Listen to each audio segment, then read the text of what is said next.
Muita gente tem dúvidas de como montar o currículo para tentar uma vaga em uma empresa. Para esclarecer essas dúvidas, eu estou aqui com Lúcia Fonseca, que é coach e consultora. Lúcia, existe uma fórmula ideal para fazer um currículo? Existe. O currículo é a ferramenta que você utiliza para se vender no mercado. E a pessoa que vai te conhecer através do currículo precisa das informações da melhor maneira possível. Então é preciso ter muito cuidado e caprichar na hora de fazer o currículo. Então, quais são essas fórmulas de fazer? Olha, no currículo você deve colocar os resultados alcançados em todas as suas atividades. Então, nós devemos focar os resultados. Não se deve colocar participei do projeto tal ou coordenei o projeto Y, mas sim colocar aqueles resultados que você obteve nestes projetos. Como você alcançou esses resultados, você vai colocar no momento da entrevista. Não se deve colocar como você alcançou esses resultados no currículo. E o que não se deve colocar, assim, quais são os cuidados que as pessoas devem ter na hora de montar o currículo? Olha, deve-se evitar colocar siglas. É muito comum em alguns tipos de profissão que a gente usa muitas siglas. Por exemplo, em RH se usa muitas siglas, muitos termos técnicos.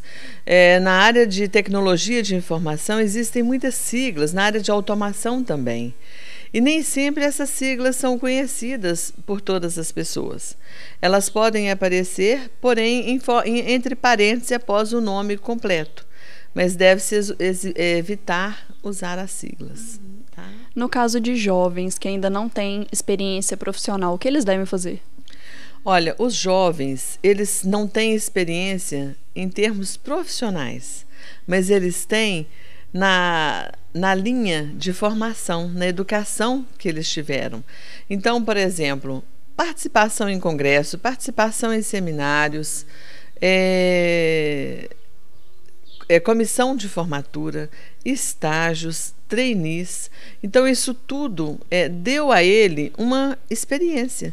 E ele deve valorizar e deve relatar todos os feitos, né, nessas atividades, o que ele aprendeu com essas atividades.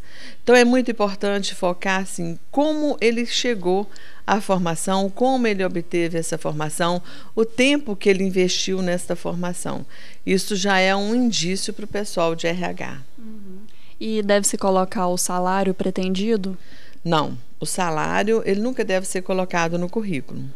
Este assunto é assunto de entrevista que o pessoal de RH ou Headhunter vai conversar com ele, mas não se deve colocar o salário pretendido.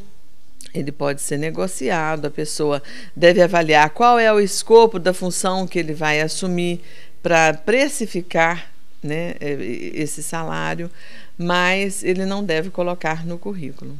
Com relação à mentira no currículo, o que você pode falar sobre isso para a gente? Nunca se deve colocar uma mentira no currículo, porque ela vai te tirar do processo quando for descoberta, ou pode prejudicar você posteriormente se vier a ser admitida. Você pode, às vezes, omitir alguma informação. Por exemplo, se você formou numa escola que não é uma escola de vanguarda, você pode colocar o nome do curso e depois, no momento da entrevista, você coloca o nome da escola.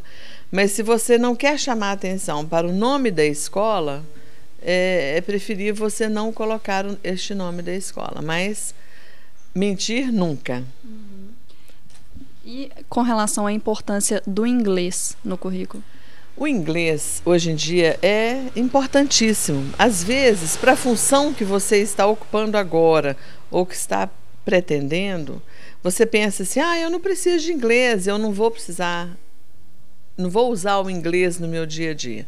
Mas se nós considerarmos as fusões e aquisições, as empresas multinacionais, se você vai fazer um currículo numa empresa multifuncional, a pessoa que vai ler o currículo às vezes pode morar no exterior.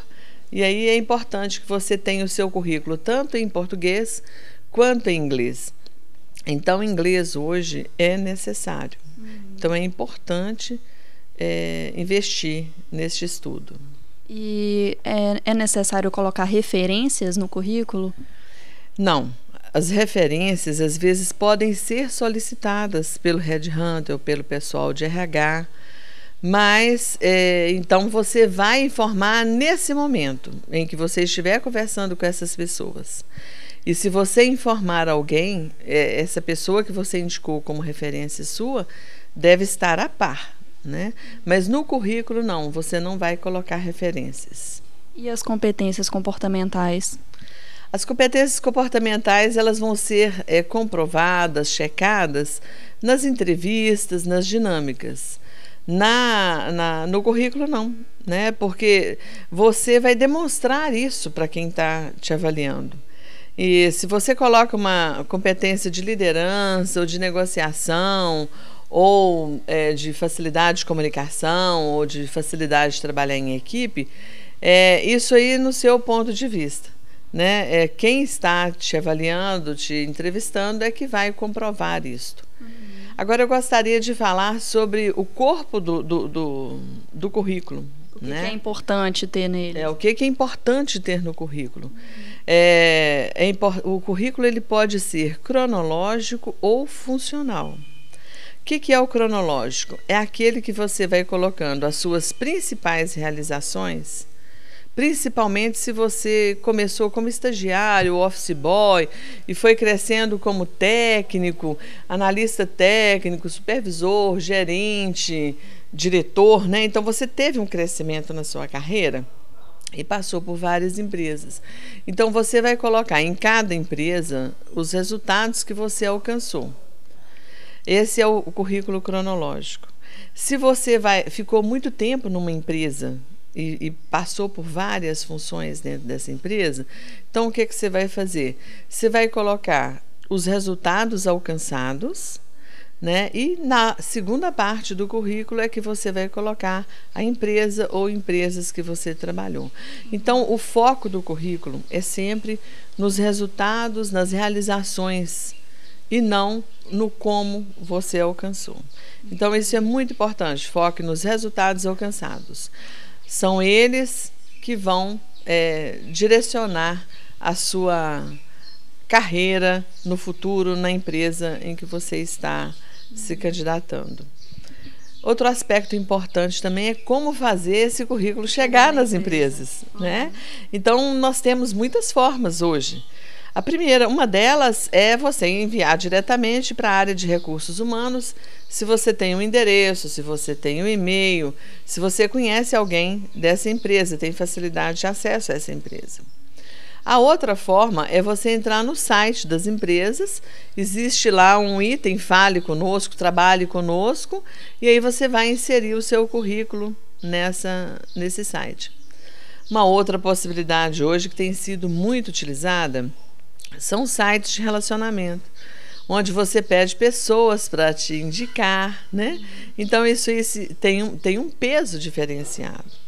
Então, hoje ficou muito mais fácil a gente fazer com que o nosso currículo chegue às empresas. Tá ok. Muito obrigada, Lúcia. Thaís Fulim para o Telejornal do Vale.